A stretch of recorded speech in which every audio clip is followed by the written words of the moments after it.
Howdy everyone, Runt 9 here, and welcome to what I believe is episode 5 of Runt's Fireside Chat. It's going to be a bit of an interesting episode to say the least. And the reason I say that is because I am at the moment dealing with some sort of upper respiratory infection. The more interesting part of that is it's entirely possible that it is COVID-19. But yeah, no way to find out, since at the moment, the only way that you can find out is if you're hospitalized. There are no tests made available to the general public at the moment. So, if I end up being short of breath or have to mute my microphone to cough or whatever during this episode, you know why. I just thought I would let everyone know ahead of time. So far, just starting to talk a little bit, I can tell that, there's a little bit of shortness of breath, might have to cut some sentences off, kind of like that, just to grab another breath, but I don't feel too bad. Not getting lightheadedness or anything like that. I'm definitely tired. There's definitely some fatigue, but honestly, overall, I feel pretty good, and I'm happy to have some tea here. I've been drinking lots of water.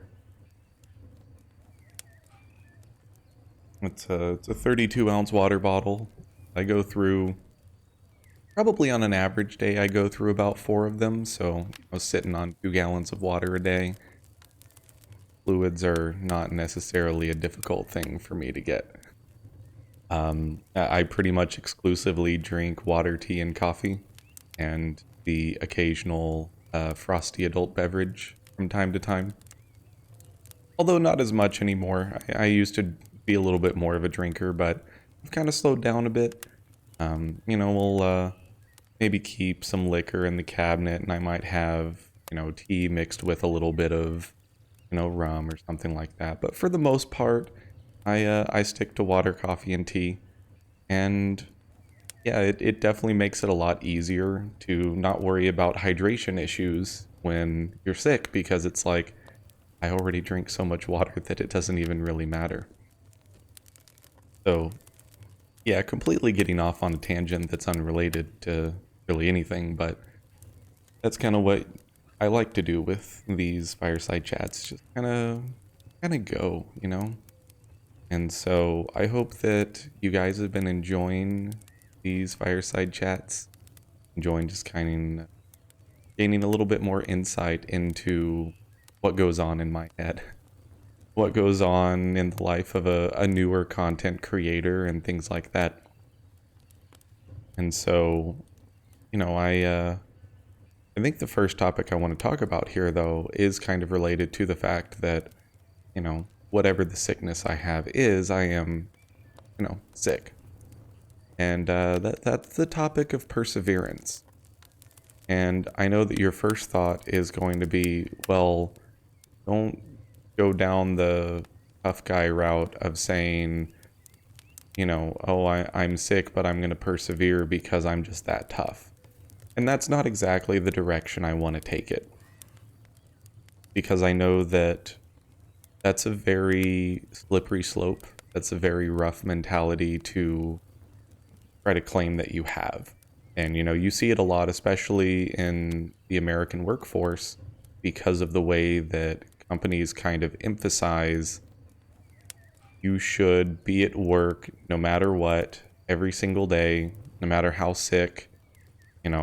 If you take a day off, you have to have a doctor's note, this, that, or the other. And so it's kind of becoming ingrained in our culture that if you're sick, you power through it. And so when I say I'm sick and I want to talk about perseverance, I'm sure that's the first thought that enters your mind.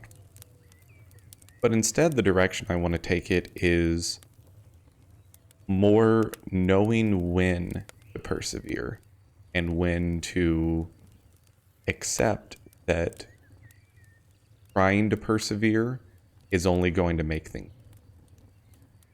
And I'm probably balancing this in, a little bit on the razor's edge. As the problem with me having an upper respiratory infection of some kind whether it be COVID or otherwise, is I'm also asthmatic. I've had asthma ever since I was a little kid. It was gone for a long time, but then, due to some poor health habits, not necessarily working out and keeping my cardiovascular health in order, my asthma came back a couple years ago, and, it sits around a moderate level. And so, you kind of have to think about the fact that having asthma puts me at a greater risk of having major complications with some sort of a viral lung infection. But I think that also gives me a unique outlook on knowing when it is actually a problem. And that's more what I want to talk about with perseverance today. Is I've definitely fallen into the trap before of I feel just the slightest bit off. I'm not going to go to school today, or I'm not going to go to work today. I'm going to just sit at home and play video games instead. And of course, you always have that comment from your mom saying, well, if you feel good enough to play video games, you should feel good enough to go to school. And I'm like, but Mom, I don't feel good enough to go out in public. Realistically, I used it as a crutch for a long time. And, even right now, you guys have, if you've been following the Fireside chats, you know that getting the motivation to do my day job every day isn't, at that 100% mark. But because I know where my limits are when it comes to, coughing and shortness of breath, I am uniquely aware of when persevering would go too far. And I can feel that, as long as I'm sitting here making sure I take some breaths in the middle of my sentences, I feel fine. I feel good. And I know that I can sit here, I can record this video for you guys, and I can persevere through this. I've been doing some of my day job work today. I did some of it yesterday. And what did I do? I grabbed my work laptop and I just sat up in bed. And as long as I stayed fairly still, didn't try to get up and, go lift heavy objects or things. I mean, walking from one end of the house to the other does kind of leave me a little bit out of breath, but just post up in bed, and I'm a programmer. I can just sit there on my laptop, and I was mostly doing some research and debugging. It was actually fairly easy to persevere. I didn't feel like I was overdoing it. And, people would say the best thing you can do when you're sick is rest. Well, I basically was resting. What I'm doing right now, I'm just kind of sitting here and chatting with you guys. We're having some nice sips of our tea. Hopefully it's cooled down a little bit because I burned my tongue at the start of the episode. Yeah, it's a bit more of a drinkable temperature. But probably won't be able to taste much of anything the rest of the day from that first sip. But yeah, I think that from a perseverance standpoint, you want to appear consistent, you want to appear strong to your coworkers, to your friends, to your significant other, as a content creator, to your viewers and fans. I still fully intend on streaming tonight. Am I gonna be at 100%? No, absolutely not. Like I said, you guys can hear me taking breaths in the middle of sentences. But I feel mentally well enough to do it. And so I'm going to push through because I want to. It's not that I feel like I need to or feel like I have to. It's that I want to. Same thing with work. I want to push through. It makes me feel better about myself as well and makes me feel more mentally well that I don't just say, I'm sick, let me give in to the sickness and do literally nothing. Partially because I get bored very easily and just like sitting in bed watching, TV all day. It's very boring very quickly for me. But I think that's what I want to highlight though, is from, I tend to quasi give advice in these things while also simultaneously saying, please take everything I say with a grain of salt and don't actually take advice from a random person on the internet that has literally no medical experience whatsoever. But my opinion on the matter is, if you are in a good mental state and you feel like you can physically do your job, then it's good to persevere. And you will probably feel better that you persevere. But if you're not physically well enough, and especially if you're like going into an office and you would be contagious, stay home. And I know for a lot of people, like, I worked in fast food. I knew how it was. I got a lot of, all right, I have a bad runny nose right now from a really bad allergy day, and I'm sneezing a lot. And it would be a very bad idea for me to go into work because, yeah, I'm going to cover up my sneezes, but like, spreading germs that way is bad, but also it's a bad look for our restaurant because you don't really want to walk into a McDonald's and see someone sneezing because you're like, is my food contaminated? But you call in and say, hey, I'm sneezing a lot and I probably shouldn't come into work. And the response you get is, well, we're already one person down, and so we basically have to have you here. And, you know, and even though this never happened to me, I know a lot of people get the warning of, if you don't come into work today, you're getting written up. And so me saying, if you're not physically well enough, if you're not mentally well enough, stay home, don't work. That's, you know, obviously something difficult to do, especially in the American culture that we live in. But I think that perseverance comes with its own unique set of complications of when is it a good idea to persevere and when is it a bad idea to persevere. And if risking your own health and potentially risking the health of your coworkers is more important to the company than, you know, or is an okay thing to the company, they'd rather have you work at, you know, 60% productivity and risk hurting yourself in the future. I mean, obviously it's a bad company to work for, and, you know, you may be in a situation where you don't have other options and you kind of just have to deal with it. But for yourself personally, if you do have the option, if you have sick leave, you have PTO, don't feel like you have to persevere just to keep up an image. You know, I could have posted on Twitter, posted in Discord, whatever, hey guys, I probably have COVID. I'm going to sit in bed and I'm not going to stream. I'll let you guys know when I'm better. But I know that it would have been just fine. You know, people would have understood.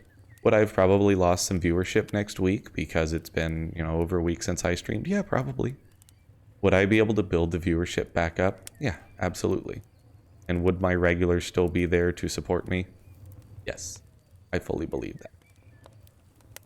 But do I feel excited that I'm still going to get to stream tonight and that this is the first week that I'm going to be streaming on Saturday and Sunday as well? I can't put my excitement into it. I'm super excited. I'm thrilled. I'm pogged out of my mind.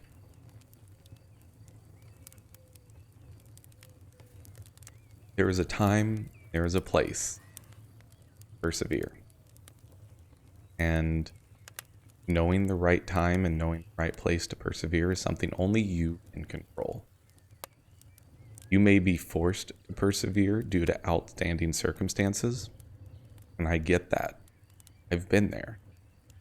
But if you have the option, you need to really stop and think, should I persevere here? Or should I understand that I will be able to persevere better in the long term by taking my short-term health, whether it be mental or physical health, and ensuring that I can get better. So that's where I'm going to leave that topic off. Again, I know that probably came across as probably the preachiest subject I've had so far in any Runt's Fireside chat. And I know that, again, I'm not a qualified medical professional. Don't take my word for it. And you know, everyone's in a unique situation. I'm not telling you what to do, but it's also something that I've seen so many times over the years of people coming in sick and coughing up along and saying, well, I gotta be here, there's too much work to do, and just thinking you would be so much more productive next week if you just took the rest of this week off. So that's just, it's something that I hold closely because I've seen it so much. That's some good tea. That is a lemon ginger. I haven't really felt nauseous. That's something that can kind of come along with these types of flu things. And, it comes a little bit and goes a little bit. Usually it happens when I haven't drank enough water recently. But throwing a little bit of ginger into the stomach, probably not the worst idea in the world. Just to make sure that, it keeps what little bit of nausea there down. And I also just love the taste of lemon ginger tea. It's a great combination. I've never been a big tea drinker, but I'm glad that I started getting into it because tea turns out to be pretty tasty. I've tried a few different of the caffeinated varieties, and I stumbled across a brand of American breakfast that it sits around a cup of coffee at caffeine content, which for tea is pretty high. And I usually have a cup of that right before streams because it kind of keeps me going, I guess you should say. Because after a long day, I work my 40 hours plus a week. And so by the time stream time rolls around in the evenings after work, it's highly likely that I could sit there and yawn the whole time and maybe not be upbeat enough to be where I want to be on commentary. I have a little bit of caffeine. And the thing that I like to do, though, is mix the tea with some variety of herbal tea. And you guys probably have heard of a lot of different brands, but specifically Celestial Seasonings is one of the more popular ones. And a lot of people would probably, scoff at that. I'm not like a tea snob or anything. I'm just like, hey, this tastes good, I'll drink it. And Celestial Seasonings has quite a few varieties that I've been a big fan of. But I was able to order a big bulk pack of the Raspberry Zinger, and it actually tastes really good mixing I'll put a tea bag of American breakfast and a tea bag of Raspberry Zinger in, add just a little bit of agave to sweeten it. It's pretty good. I'm having uncaffeinated lemon ginger because I'm recording this pretty quickly after having morning coffee. And I also know I'm going to have some caffeinated tea before tonight's stream, so I don't necessarily want to overdo it on the caffeine, especially with breathing problems, because that could potentially increase the heart rate, which could potentially cause breathing trouble. So we don't want to overdo it on the caffeine. But yeah, I've been getting a lot more into tea recently, and I definitely am open to suggestions. I don't remember the brand of the American breakfast style black tea that I'm having, but if you guys have suggestions for, good tasting caffeinated tea that, kind of sits there around that single cup of coffee level, or, your favorite herbal teas, I'd love to hear about it, because I'm enjoying getting into this world, and having some recommendations would probably be a good idea for me branching out and experimenting a bit. Knowing, of course, that obviously right now getting your hands on groceries in general is not the easiest thing in the world. And, it has been interesting trying to figure out how to deal with the food situation, especially now that, I really am going to self-quarantine for 14 days, because it's, again, possible, if not likely, that I caught COVID-19. The incubation period works out pretty perfectly, considering that as of now, it's 10 days ago that I was last in public, and I went to a Walmart and a Target, and, I was in public, and the symptoms started at the 8-day mark, Monday, recording this on Wednesday, and I've just gradually gotten worse. Fortunately, I haven't had to cough yet this video, but coughing seems to be pretty mild, so as long as I'm, sitting, staying in the same position, that kind of thing. Anyways, I don't want to ramble too much about my sickness. That's a bit much. It's just obviously the one thing that's on my head, or on my brain right now. But where I wanted to transition was kind of into, the unique food situation we're put in. I've been eating a lot of peanut butter because, well, for one, it tastes really good. But also, it tends to be very calorie dense. It's high protein, and it's something that like can have some after breakfast, and it'll keep me to the point where maybe I can skip lunch, go through to dinner because I'm still feeling full. And, running out of fresh fruits and veggies pretty often. That's why I was going back to the store. It was like, don't want to try to be as healthy as possible within reason. And now I'm at a point where it's like, okay, I need to self quarantine, so obviously can't go to the store anymore. And grocery delivery is in a very rough spot right now. I've seen Instacart be like, hey, so we can deliver groceries like 3 days from now. And so you kind of have to challenge yourself a little bit. How can I still stay healthy while dealing with the fact that there's food shortages at the grocery stores? Food delivery is a couple days behind. You can't really order food online very easily right now. And when you have to actually self-quarantine, you can't go to the grocery store. So what are your options? So like I've got bags of frozen veggies, and something that I've been doing for a while, and I started this last year when I lost my job, is you take a bag of frozen broccoli and cauliflower, you get some sort of sauce that you enjoy, whether it be a tomato sauce or an Indian sauce or some sort of stir-fry sauce. And you essentially start warming the sauce up in a saucepan. You dump in the frozen veggies, let them, cook a little bit and get to the point where they're nice and soft. And I've been adding some vegan cheese. You don't have to. I'm vegan, and so I throw some vegan cheese in there. Just add a little bit more of a binding agent, more extra calories. And then I throw all that in a blender. And I've actually been surprised, because I'm not a huge fan of eating crunchy vegetables, nice, slightly boiled, get that little bit of crunch. I'm not a huge fan of eating vegetables straight up like that. I either want them to be super soft or super small. I used to get like a full head of broccoli and peel little tiny stems off, and that would take a long time. But now that I'm blending it into the sauces, I've actually found that I like the taste and texture of the sauces more when they're blended with veggies and sometimes cheese. Then I just pour that over some sort of whole grain pasta, or if you can get your hands on it, some whole grain rice. I was amazed when I went to Target last weekend and they actually had the boil and bag brown rice. I was very pleasantly surprised. And so I get to do a little bit of that. And so even though I may not be able to keep carrots around, because I like to have carrots as a snack, I may not be able to keep blueberries around as my favorite post-meal, like kind of quasi-dessert kind of thing. At least I can have some frozen veggies in my, everyday meal kind of thing. Plus, meal prepping, I can make it last like 3-4 meals, depending upon how much I eat in a single sitting. And,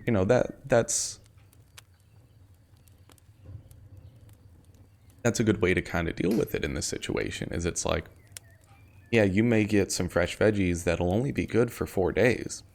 Or I can get as many bags of frozen veggies as would be reasonable. I mean, you don't want to hoard, because everybody needs frozen veggies. Everybody needs all of the food. You don't want to take away from people. But, 3-4 bags if they have a lot in the freezer. Maybe just grab 2. I only use half a bag, so 2 bags is 4 meal preps. Each of those lasts 4 days each. I've got 16 days. I've got, just over 2 weeks worth of meals out of, 2 bags of frozen veggies. And, little things like that, trying to find ways to try to maintain some sort of positive health during this time it's kind of an interesting challenge. And I like approaching interesting challenges. You guys kind of know. And so it's been one of those things where it's like, all right, how are we going to pull this off? And now the challenge really ramps up because I can't go to the store anymore, at least not for the next 2 weeks. And so I do think it's possible that we'll run out of some stuff and whatnot, but we'll see how it goes. Because I don't think that 2 weeks of eating a little bit unhealthy, just having some crappy frozen food, is the worst thing in the world. So as long as once I'm better and, confirm that I am not contagious, although I don't know how I'm going to confirm that. We'll just call it 2 weeks from the date symptoms started. And, you know, I can always go back and pick up more veggies and more fruit and all that kind of stuff. Anyways, that was a really long tangent about food. I haven't eaten yet today, so I'm actually kind of hungry. I'm out of bagels, which is my traditional breakfast, so I'm just going to have some peanut butter. Um, so I guess that's why I got onto the food topic, is I'm just really hungry right now. And the tea isn't helping because the tea is really tasty and making me want food.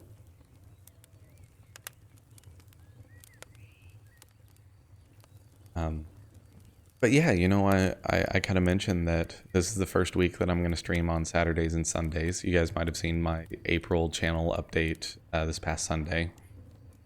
And, you know, it's probably a good topic to kind of finish off with here, is how I continue to want to adapt to the situations that I'm seeing on YouTube and continue trying new things and trying to improve both the quality of the content that I'm putting out and the quantity of the content that I'm putting out. I realized that I really enjoyed doing co-op stream stuff, but I didn't like trying to squeeze it into the middle of an existing stream. And I was looking at, do I want to devote a Wednesday or Thursday to it? And my thought was, but I've already kind of branded Roguelike Wednesday, and yeah, I could do co-op Thursdays, but the problem is I start at 5 p.m. because I tend to work 7 to 4. Well, most of my friends don't. They get off at 6, something like that. And so that makes it really difficult if I want to do a co-op stream during the week. And that's why we had that the one Friday 5x5 that I did with the guys. That we did that at the 7 to 8 time slot, is they were off work, they were settled, and it worked out well. And I really enjoyed playing Payday with them. That was only for an hour. And so trying to figure out how do I fit that in when Saturdays and Sundays are my big recording days. Well, not worry as much about trying to do my side programming business, because it's kind of hard to meet new clients when you can't leave the house. You know, I can kind of push that to the side a little bit, and that opens up, you know, Monday and Tuesday nights for some extra recording. You know, I can use Monday night to finish off the Runt 9 reviews video. I can use Tuesday nights to record what I need for Thursday, Friday, Saturday, whatever new series we're doing that week on YouTube. And so, yeah, I can absolutely open up 3 hours on Saturday. And one of the other concerns that I had is, because I'm doing Roguelike Wednesday and Turn-Based Thursday and the Friday 5x5, all of those are streams where I switch games every hour. Makes it really hard to get momentum on a campaign-driven game, whether it be a city builder like City Skylines or, you know, a campaign type thing like Darkest Dungeon. And it just made perfect sense to me that it's like, well, why not just open up the weekends? Do more campaign-driven stuff on Saturdays and just play one game for the 3 hours, and then open up Sundays for co-op, because also I really enjoyed playing games with Emmy on stream. And she works in the finance industry, and so she doesn't work on Sundays. That's the one day that's like guaranteed the banks are closed. So it just made perfect sense to me to just be like, hey, let's do some campaign stuff on Saturdays, let's do co-op on Sundays, and let's do it earlier in the day. As, you know, big shout out to Adrian and the big European followers, fans. They stay up pretty late to watch the full streams on Wednesdays and Thursdays, and as I would expect, they don't usually make it all the way through a Friday 5x5, because that's finishing like 5, 6 in the morning for them. So why not start the streams a little bit earlier in the day? Start at 2 p.m. on Saturdays and Sundays, because it doesn't matter when I bump my recording time. I can record before or after, it doesn't matter. But then that gives them an opportunity to not be falling asleep in bed with their phones for a stream. They might still be up playing games. I know Yuki does some recording for his own channel, that kind of thing. And just in general makes it easier for really just about anywhere in the world. I don't think it's a good time for Australia, but You know, definitely North America, South America, and Europe be able to follow along with the streams a bit more. And you know, that's kind of the backstory behind how those days came about. Is I wanted to do more campaign driven stuff. I wanted to do more co-op stuff. I'm like, and let me just shuffle some things around and find some time on Saturdays. So super excited to start doing that. So we have hit the 30-minute mark. I made it through 3 topics, which seems to be the average for these fireside chats. Works out great for, you know, quasi clickbaity titles. So that's where I'm going to leave things off. Once again, you know, thank you all for the support. Seems like the fireside chats have been, you know, reasonably popular, still getting views, and the watch time is good. People are watching it through to the end. So I'm going to keep doing these. I really like offering just a different way to communicate with me that isn't just me analyzing what I'm currently doing in a game. It's, hey, here's more about me. And especially over the past 2 or 3 weeks, I've gotten a lot more personal. Today I basically told you all about how sick I am. So, you know, I'm really enjoying these. I'm definitely going to keep doing them. Thank you again, everyone, for the support. Not just on these videos, but on both channels in general. And you know, definitely let's hit that 50 follower mark on Twitch so I can get that charity stream together to fight COVID, because being told that you have to be hospitalized to get a test just makes me want to get that charity stream done so much more. We've got to get tests available for people, for everyone. We have no idea how many people are. But that's a whole nother rabbit hole. I need to close this video off. Thank you so much for watching. Until the next one, I am Runt9. I will see you later.